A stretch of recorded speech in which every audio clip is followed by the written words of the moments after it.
Salut, j'espère que vous allez bien. Je suis aujourd'hui en direct de Saint-Émilion et je voulais répondre à cette question.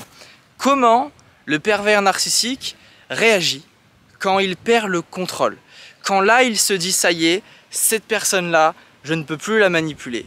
Quand vous êtes capable de ne plus réagir au pervers narcissique, quand vous êtes capable de ne plus vous laisser manipuler, que vous êtes conscient de son manège, et qu'à ce moment-là, le pervers n'a plus moyen de prendre le contrôle sur vous. Qu'est-ce qui se passe dans sa tête à ce moment-là et comment il va réagir? 4 réactions possibles. Et ça va dépendre du type, de votre type de pervers narcissique que vous avez en face de vous. 4 réactions possibles. La première réaction du pervers narcissique, quand il voit qu'il perd le contrôle sur vous, elle va être de briser votre réputation. C'est-à-dire qu'à ce moment-là, le pervers narcissique, par rage narcissique, de se dire voilà, j'ai perdu le contrôle, va à ce moment-là inventer des choses et aller semer la zizanie parmi vos amis, parmi votre famille, sur votre lieu de travail. Simplement pour raconter des bêtises sur vous et qu'à ce moment-là, les autres se retournent contre vous. Donc il va casser votre réputation. Ça va être son objectif. Ok ? C'est une réaction possible de pervers narcissique que de briser votre réputation et d'aller, je dirais, projeter tout ce qu'il vous a fait, mais dans le sens inverse. C'est-à-dire que si c'est lui qui vous a trompé ou si c'est elle, le pervers ou la perverse qui vous a trompé, eh bien, ce qu'il va faire, ça va être de vous dire c'est elle, c'est lui qui m'a trompé.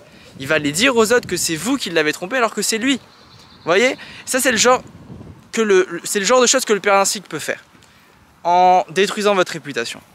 Deuxième chose possible, c'est simplement de disparaître. Il perd le contrôle sur vous et je dirais que c'est finalement la meilleure chose possible que de vous dire voilà, là le pervers narcissique va complètement disparaître, va vous laisser tranquille, il perd le contrôle. Il n'a plus rien à faire de vous, il voit que ça ne marche plus sur vous, donc il s'en va et vous ne le reverrez jamais. C'est rare, mais ça peut se faire. Et quand ça le fait, eh bien vous pouvez être très chanceux ou très chanceuse. Mais c'est possible, parce qu'à ce moment-là, si le pervers ne revient pas vers vous, s'il réagit comme ça, c'est parce qu'il sent au fond qu'il y a vraiment une reconstruction de vous-même et que là, vous n'êtes plus capable d'être manipulé. Petite alarme de voiture derrière, sympathique. Troisième réaction possible, ça va être de se placer en victime. Le pervers narcissique adore se placer en victime. Donc ça va être, finalement, ça va rejoindre la première situation.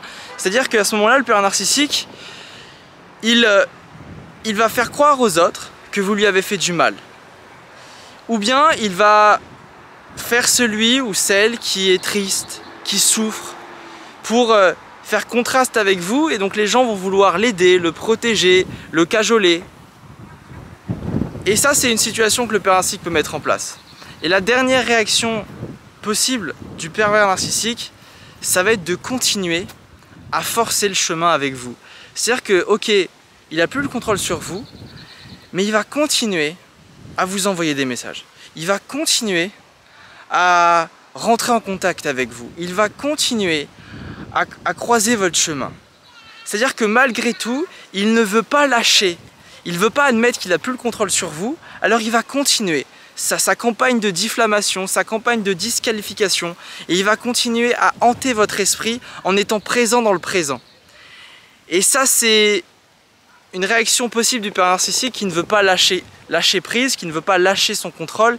Et encore une fois, ces réactions-là, elles dépendent aussi avant tout de vous. Est-ce que vous avez travaillé sur vous?